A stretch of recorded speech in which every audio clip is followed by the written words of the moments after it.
සුපුරුදු පරිදි ආයිබෝන් කියලා පිළිගන්නවා Photoshop Basic episode එකේ පස්වෙනි tutorial එකට. අද මම කතා කරන්න බලාපොරොත්තු වෙන්නේ අපිට ඉතිරි වෙලා තියෙන pen tool එකයි text tool එකයි ගැන. හරියම නම් මම අද මුලින්ම Photoshop software එක open කරගන්නේ නැහැ. මොකද අපිට text tool එක ගැන කතා කරන්න කලින් තියෙනවා computer එක පොඩක් එකට ඕන විදිහට හදාගන්න. මොකද අපිට Photoshop software එක අපිට සිංහලෙන් type කරගන්න ඕන නම් අපිට සිංහල font ඕන වෙනවා. සිංහල font default ඔයාගේ කම්පියුටරේ නැහැ. ඔයා පිටින් download කරපුවා තමයි ගොඩක් දුරට තියෙන්නේ. තියෙනවා නම් ප්‍රශ්නයක් වෙන්නේ නැහැ. මම එහෙම නැති කට්ටියට මේ කොටස ගෙනාවේ. හරි මුලින්ම ඔයාට වෙනවා ඉන්ටර්නෙට් එකේ font කීපයක් download කරගන්න. සිංහල font කීපයක්. සිංහල font වලින් ටිකක් හොඳ font වර්ගයකට තියෙනවා. ලංකාදීප සොෆ්ට්ලැප්මැට් කියලා එකකුයි ලංකාදීප කියලා ෆොන්ට් එකකුයි නැත්නම් තිස්ස මහරාම කියලා ෆොන්ට් එකකුයි තිස්ස මහරාම සොෆ්ට්ලැප්මැට් කියලා ෆොන්ට් එකකුයි වර්ග දෙකක් මම ඔයාලට ඒක ඩිස්ක්‍රිප්ෂන් එකේ දාන්නම්. ෆොන්ට් වර්ග 4 ඔයාලට ඒ 4 පුළුවන් නම් ඩවුන්ලෝඩ් කරගන්න නැත්නම් ඔයාලට ෆොන්ට් පැක් එකක් උනා ඩවුන්ලෝඩ් කරගන්න පුළුවන් ඉන්ටර්නෙට් එකෙන්. හරි මම කොහොමද ෆොන්ට් ටික කම්පියුටරට ඇතුල් කරන්න කියලා දෙන්නම්. මම තියෙන්නේ මගේ ෆොන්ට් ටික සිංහල ෆොන්ට් එක මගේ තමිල් ෆොන්ට් එකකුත් තියෙනවා. හරි මම මුලින්ම මේක මිනිමයිස් කරගෙන මෙතන වගේ සර්ච් බාර් එකට ගිහිල්ලා මම මෙතන සර්ච් කරන්න control panel කියලා මෙතන control panel එක අයිකන් එකක් තමයි control panel එක ක්ලික් කරාට පස්සේ ඔයාලා මෙන්න මේ විදිහට බලා ගන්න පුළුවන්. ඔයාලගේ මේ විදිහට පේන්නේ නැත්නම් ඔයා මෙතන drop down එක ක්ලික් කරලා මෙතන large icon කියලා එක දාගන්න. large icon කියලා දාගත්තට පස්සේ මේ විදිහට ඔයාලට බලා ගන්න පුළුවන්. මේක ආවට පස්සේ මෙතන font කියලා එකක් තියෙනවා. මේ තියෙන්නේ මෙතන fonts කියන එක ක්ලික් කරන්න. ඩබල් ක්ලික් කරන්න. හරි. ඔයාලට පේනවා මේ විදිහට මෙතන font ටික ආවා. මම නම් මේකට මගේ පාර කලින් කිය font ටික දාලා තියෙන්නේ. ඔයාලට පුළුවන් මේකට font ටික දාගන්න. ඔයාලා මුලින්ම කරන්න ඕනේ අර ඔයාගේ මිනිමයිස් කරපු තැනට ගිහිල්ලා සීලෝම ටික all select කරලා මෙතන right click කරලා මේක copy කරගන්න ඕන. ඔයා copy කරලා ඔයාගේ control panel එකට ගිහිල්ලා control panel එකේ font එකට ගිහිල්ලා මේ සේරම paste control නිකන් මේ ස්ථානකට ගිහිල්ලා paste ඔබන්න. paste click කරාට පස්සේ ඔයාලට බලා ගන්න පුළුවන් වෙනවා මෙන්න මේ විදිහට ඔයාගේ සිංහල font එක මේකට ඇටෙනවා. එච්චරයි අපිට කරන්න තියෙන්නේ. හරි ඔයාලට මේක close කරගන්න පුළුවන්. හරි මම අද ඔයගොල්ලන්ට කියලා දෙන්න යන්නේ මෙන්න මෙතන තියෙන pen tool එකයි මෙතන text tool එක ගැන. හරි මම මුලින්ම new window එකක් open කරගන්නවා control M N එහෙම නැත්නම් new කියන option එක select කරලා හරි මම මෙතන landscape එක මම මෙතන preset එක වෙනස් කරනවා custom දීලා මම මෙතන inches මේ pixel දෙනවා. pixel දෙලා මම මේ තියෙන settings වලට මේක ඕකේ කරගන්නවා. ඊට පස්සේ ඔයා මෙතනින් ඉස්සෙල්ලා මේ පළවෙනි තියෙන pen tool එක ගන්න. මේ අනික් tools මේකට support tool මම pen tool එක ගන්නවා මෙතන මුලින්ම. හරි මම දැන් මෙතන එක තිතක් තියෙනවා. ඊට පස්සේ මම මේ මෙතනින් තිතක් තියෙනවත් එක්ක මේක පළලට drag කරනවා. ඔයාලට පේනවා මෙන්න මේ විදිහට caves එකක් මේක හැදෙනවා. හරි මම මේක දිගට මෙන්න මේ විදිහට ඇඳගෙන යන්න.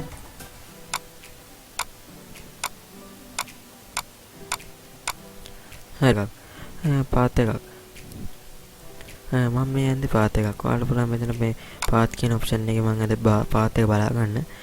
මොකද මේ පාත් එකක් කියන්නේ ගොඩක් දුරට මේ පාත් වලින් තමයි logos එහෙම නැත්නම් විවිධ icons එහෙම create කරන්නේ. මෙන්න මේ පාත් මේ pen tool එක use කරලා තමයි Photoshop වලදී නම්. හරි ඔයාලට මෙතන පාත් කියන ඔප්ෂන් එක ගන්න නැත්නම් ඔයා මෙතන window කියන තැනට ගිහිල්ලා මෙතන පාත් කියන තැනට ටික් එකක් දාගන්න. ඊට පස්සේ ඔයාලට පාත් කියන එක බලා ගන්න පුළුවන් වෙයි. හරි මම දැන් මේකට මේ පාත් එක මෙහෙම තියන්න බෑනේ. මේක පාත් එකක් විදිහට මේවා කරලා අපි මේකට කලර් එකක් ඇඩ් කරගන්න ඕනේ. මේකට size එකක් ඇඩ් කරන්න ඕනේ. හරි මම ඔයාලට කියලා දෙන්න කොහොමද කරන්න කියලා. මම මෙතන brush size එක brush tool එක ගන්න. brush tool එක අරගෙන brush tool එක මෙහෙම ක්ලික් කරලා ඔයා මේක right click කරන්න. ඊට පස්සේ ඔයාලට බලා ගන්න ඕන මෙතන විවිධ හැඩ තියෙනවා. විවිධ brush වර්ග තියෙනවා. මම මෙතනින් මෙන්න මේ brush එක තෝරලා දෙනවා. ඊට පස්සේ මම කරන්නේ මේ work path කියන කොට ගිහලා right click කරනවා. මේකට රයිට් ක්ලික් කරලා පස්සේ ඔයාලට බලා ගන්න මේ ස්ක්‍රෝප් පාත් කියලා එකක් තියෙනවා. මේ ස්ක්‍රෝප් පාත් කියන එක සිලෙක්ට් කරන්න. ඊට පස්සේ මෙතන බ්‍රෂ් කියලා එකක් බලා ගන්න පුළුවන්. ඔයාලගේ නම් නැත්නම් පෙන් කියන එකේ. ඔයාලා මෙතන මේ drop down එක ක්ලික් කරලා මෙතන මේ බ්‍රෂ් කියන තැනට ටික් එක දෙන්න. ඊට පස්සේ මේක ඕකේ කරන්න. ඔයාලට කිසිම වර්ණයක් බලා ගන්න නැති වෙයි. ඔයාලට ඕන පාට මෙන්න මෙතනින් සිලෙක්ට් කරලා දෙහැකි. මම මෙතනින් මේ වගේ වර්ණයක් සිලෙක්ට් කරලා දීලා නැවතත් අර කියපු ස්ටෙප් එකම ෆලෝ කරනවා. ඔයාලට පේනවා මේ පාත් එක දිගේ මම මේ හඳ බ්‍රෂ් සයිස් එකේ විදිහට මේක ක්‍රියේට් කරලා තිනවා. ඔයාලට මේක බ්‍රෂ් සයිස් එක වැඩි නම් ඔයාලා බලන්න මෙන්න මෙතනට ගිහලා මේකේ සයිස් එක අඩු කරගන්න. මේ සයිස් එක අඩු කරගෙන ඔයා නැවතත් ගිහිල්ලා අර කියපු ස්ටෙප් එකම ෆලෝ කරන්න. හරි. ඔයාලට පේනවා බ්‍රෂ් සයිස් එක අඩු වෙලා නැවතත් ඒක උඩින් එකක් වටනවා. හරි. ඔයාලට මම හිතනවා මේක පාත් කියන තේරෙන්නේ නැති කියලා. මේක දාලා අදහසක් ගන්න විතරයි මම ඔයාලට කියලා දුන්නේ. හරි මම මේක ඩිලීට් කරගන්නම්. හරි මම ඔයාලට නැවතත් pen tool එක කොහොමද selection එකක් දාගන්නේ pen tool එක වෙනත් විදිහකට භාවිත කරන්න කොහොමද කියලා දෙන්නම්. මම මුලින්ම open කරගන්නවා new window එකක් new file එකක් එහෙම නැත්නම් new picture එකක්.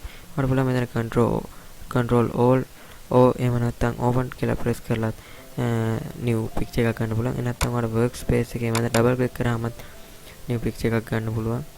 මම මෙන්න මේ accident delete picture එක ගන්නවා. ඊට පස්සේ මම නැවත pen tool එක අරගෙන මෙන්න මේ මුල් එකට ගිහිල්ලා එකපාරක් pen tool එක ක්ලික් කරනවා. ක්ලික් කරලා පස්සේ ඔයාලට වෙන dot එකක් ඇඩ් වුණා. ඊට පස්සේ මේ dot එක මේ හරියකින් තියලා මේක කේව්ස් එකක් විදිහට හදා ගන්නවා. මම ඔයාලට කලින්ත් කියලා දුන්නා මේක මෙහෙම drag කරාම කේව්ස් එකක් විදිහට හැදෙනවා කියලා. මම මෙන්න මේක මේ විදිහට මෙයාගේ අතහසෙන්නේ මේ විදිහට දාගෙන යනවා. මෙන්න මේ ආකාරයට දාගෙන යනකොට මම නැත්නම් මෙතනට ගිහිල්ලා මේක කේව්ස් විදිහට දිගට හදාගන්න. දැම්මට පස්සේ ඔයාලට පේනවා මෙන්න මේ හැන්ඩල් එක ටිකක් දික් වුණා. මේ හැන්ඩල් එක දික් වුණාට පස්සේ අපිට මේක හරියට මෙතනට ගන්න අමාරුයි.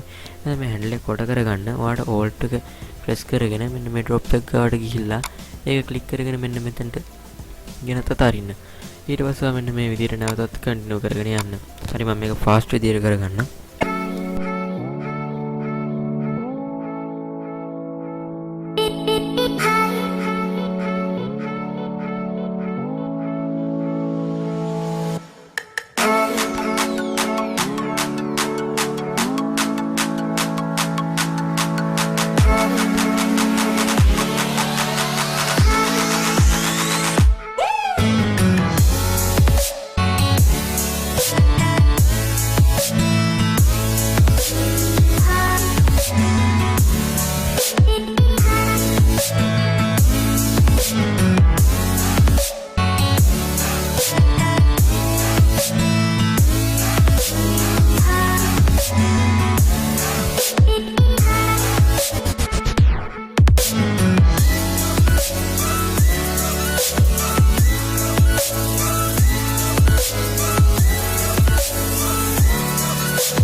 මම මෙතනට ගෙනල්ලා මෙන්න මේක උඩින් නැවතත් ඒක drop එක මම පළවෙනිට තිය drop එක උඩින් නැවතත් pen tool එකෙම drop එකක් තියෙනවා. ඊට පස්සේ වඩ වෙනවා මෙන්න මේක වටේ පොඩි පාත් එකක් create වුණා. හරි ඕක අපි කොහොමද මේක selection එකක් කරගන්නේ? ඔයාලට ක්‍රම දෙකක් තියෙනවා. ඔයාලා මෙන්න මෙතන උඩ බලා ගන්න පුළුවන් option bar එකේ මෙතන selection කියලා එකක් තියෙනවා. ඔයා මේ selection කියන එක click කරන්න. click කරලා මෙතන ආගේ බිඳුවක් දීලා මම මේක okay කරගන්න. ඊට පස්සේ වෙන selection එකක් ඇඩ් වුණා. ඊට පස්සේ මම මේක control J press කරලා copy එකක් ගන්නවා. හරි වඩ පේනවා මේකේ අලංකාරات background එක කැපිලා මට අවශ්‍ය පුද්ගලයා විතරක් ඇවිල්ලා දෙනවා ගොඩක් ස්මූත් විදියට. හරි මම නේද මෙන්න මේක අරගෙන මම ඔයාලට කියලා දෙන්නම් අනිත් ක්‍රමෙත් මම මේක අන්ඩු කරගන්නම්. හරි මම මේක උඩ right click කරනවා. right click කරලා ඔයාලට මෙතන බලා ගන්න පුළුවන් make selection කියලා. make selection කියන එක press කරන්න. ඊට පස්සේ වෙනදාත් මෙතන බිඳුව දීලා මේ tab එකත් අර විදිහම okay කරගන්න. ඊට පස්සේ මම බලන්න control J press කරලා ඒකත් ඇවිල්ලා තියෙනවා අර විදිහට මට බලා ගන්න පුළුවන්. ඔයාලට පේනවා මෙන්න මේ විදිහට. ගොඩක් දුරට මේ pen tool එකේ selection වලට යොදා ගන්නේ අපිට මෙන්න මේ වගේ කලර්ස් අඳුන ගන්න බැරි තැනකදී ඒ කියනවා මෙතන අරගෙන බලන්න වාට මෙන්න මේ විදිහට මැග්නට් ලැසෝ ටූල් එකක් අරගෙන බලන්න. මැග්නට් ලැසෝ ටූල් එක අරගෙන බලනවා මෙතන ඉඳලා මේක සිලෙක්ට් කරගෙන යද්දී වාට ඕන විදිහට මේක සිලෙක්ට් වෙන්නේ නැහැ. එයාට තෝරගන්න බෑ එතන කලර් එක මොන වගේ එනවද කියලා. ඒක නිසා තමයි අපි කොටත් උඩට මේ පෙන් ටූල් එක යූස් කරන්නේ. කලර්ස් අඳුර ගන්න බැරි නිසා. ඒක ගොඩක් වාසි වලට. හරි මම මේ පික්චර් එකත් ක්ලෝස් කරගන්නවා. මම ඊළඟට කතා කරන්නේ ටෙක්ස්ට් ටූල් එක ගැන. ඔයාලා මම කලින් කියන තිබු විදිහට ටෙක්ස්ට් ටූල් එකට අදාළ ෆොන්ට් ටික අර විදිහට ඉන්ස්ටෝල් කරගත්තා නම් ඔයාලට සිංහල ෆොන්ට් වගේ ඕන ෆොන්ට් එකක් මෙන්න මේකේ Photoshop එකේ ඔයාලට ටයිප් කරන්න පුළුවන්. හරි මම අර විදිහටම ඕපන් කරගන්නවා new page එකක් control n එහෙම නැත්නම් මෙතන new කියන ඔප්ෂන් එකට ගිහලා ඕකේ කරන්න. හරි මම මේකත් මේ විදිහට ඕකේ කරන්න. මම මුලින්ම මේකට ටෙක්ස්ට් ටූල් එකක් ඇඩ් කරන්න කලින් මට ඕනේ මේකට gradient එකක් දාගන්න. ඔයාලා මම කලින් වීඩියෝ ෆලෝස් කරා නම් බලා ගන්න පුළුවන් මම මෙතන gradient tool එක ගැන කියලා දුන්නා ඔයාලට. මේ විදිහට gradient tool එක ගැන මම ඔයාලට ලොකු විස්තරයක් කරා. මම ඔයාලට කිව්වා තවත් ක්‍රමයක් තියෙනවා gradient දාන්න කියලා. ඒ ක්‍රමය තමයි මම දැන් කියලා දෙන්න යන්නේ.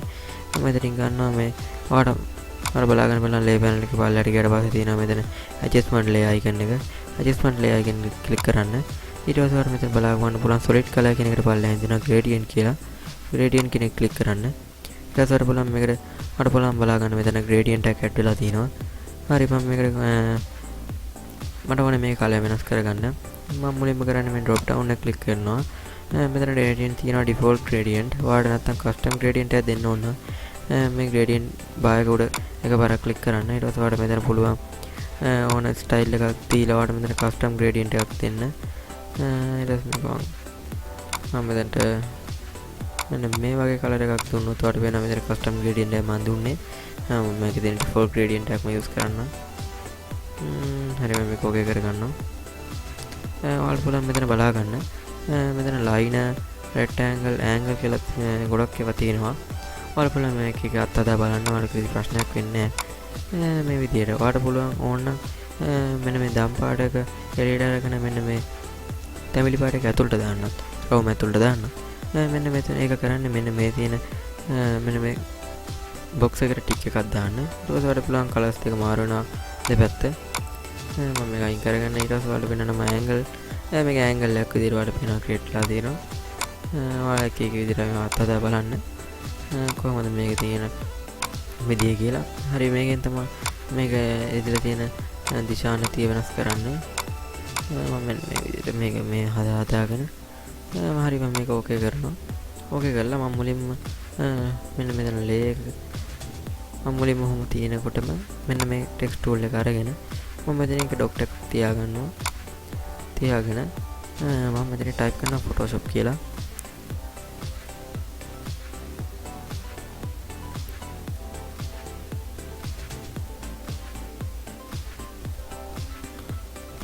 හරි ඔයාලට පේනවා මේකේ ෆොන්ට් එක ගොඩක් ලොකු වැඩි. මේකේ ෆොන්ට් එක චේන්ජ් කරගන්න මම මුලින්ම කරන්නේ control A press කරනවා. control A press කරලා මම control T press කරනවා. control T press කරන්න ඕන නැත්නම් ඔයාලට මෙන්න මෙතන icon එක බලා ගන්න පුළුවන් නම් text edit එක ගන්න පුළුවන්. මේ control T press කරලා ගන්න text edit එක. හරි මම මෙතන මේ T අකුර උඩ එකපාරක් ක්ලික් කරගන්නවා. ක්ලික් කරගෙන වාගේ scroll wheel එක mouse එකේ තියෙන scroll wheel එක පස්සට පොඩ්ඩක් එහෙම ස්ක්‍රෝල් කරනවා. අර බලන්න බලා ගන්න මේක අකුරු ෆොන්ට් එක චේන්ජ් වෙනවා. මේකේ සයිස් එක වෙනස් වෙනවා. ඔයාලට බලා ගන්න පුළුවන්. මේකේ අකුරු අතර පරතරය හදා ගන්න පුළුවන්. ඔයාලට මෙන්න මෙතනින් මම මෙතන එකපාරක් ක්ලික් කරලා නැවතත් මේ විදිහට මේක ඉස්සරහට පස්සට කරලා බලන්න අකුරු අතර පරතරය මාරු වෙනවා. හරි මට ඕනේ මෙතන චේන්ජ් කරගන්න මේකේ අකුරු හැඩේ. මම අකුරු හැඩේ වෙනස් කරගන්න මම මේ වගේ ලෙටර් හැඩයක් තියෙනවා. මේක හරියන්නේ නැහැ. මම මෙන්න මේක දෙනවා. හරි. මම දැන් මේකේ අකුරේ සයිස් එක අකුර අතර පරතරය චුට්ටක් අඩු කරනවා. ඔය ගන්නට විතර. හරි. මම නැවතත් මේක ටෙක්ස්ට් එඩිට් එක අයින් කරලා මේක අල්ලගෙන බොනවා. නැත්නම් මම මූව් ටූල් එක අරගෙන මේක මූව් කරලා පෙන්නන්නම්. මට ඕනේ මේකට මොනවා හරි කලර් එකක් දාගන්න. මම control A press කරලා Photoshop කියන එක ක්ලික් කරලා ටෙක්ස්ට් ටූල් එක මතක ඇතුව ගන්න. ටෙක්ස්ට් ටූල් එක මතක ඇතුව අරගෙන මෙන්න මේ කුඩ එක පාරක් ඔයාගේ අකුරු උඩ එක පාරක් ක්ලික් කරන්න. ඊට පස්සේ control T නැවතත් කරන්න.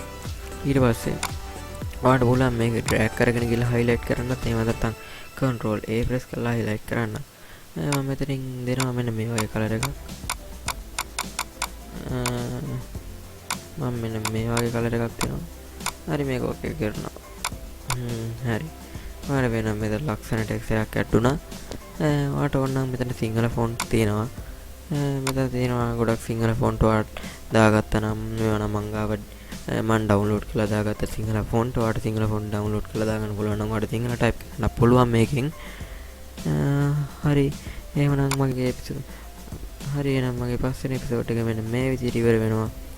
මම ඊගාව එපිසෝඩ් එකෙන් එන බලාපොරොත්තු වෙන්නේ ලේ ස්ටයිල් වලින් මම ඔයාලට කියලා දෙන්නේ මේ අකුරකට කොහොමද මේ අකුර බෝල්ඩ් කරලා ෂැඩෝ එකක් ඇඩ් කරලා ලස්සනට හදාගන්නේ, පේජ් එක කොහොමද ලස්සනට හදාගන්නේ මම ඔයාලට ඊගාවට කියලා දෙනවා. මෙන්න මේ ලේයර්ස් ගැන, මේ ලේයර් මාක්ස් ගැන ඊගාව වීඩියෝ එකෙන් මම කතා කරන්න බලාපොරොත්තු වෙනවා. එහෙනම් මගේ channel එක subscribe කරලා නැත්නම් දැන්ම subscribe කරන්න. මගේ පරණ වීඩියෝ බලන්න නැත්නම් දැන්ම ගිහලා මගේ පරණ වීඩියෝ ටිකත් බලන්න. මම මේ ටියුටෝරියල් පස්වෙනි ටියුටෝරියල් එක තමයි අද මේ විදිහට ඉවර කරේ. හරි මේ වීඩියෝ එක වැදගත් කියලා හිතනවා. මගේ යාළුවන්ට බලන්න, ෂෙයා කරන්න, කමෙන්ට් කරන්න, ලයික් කරන්න. ඔබට සුබ දවසක්.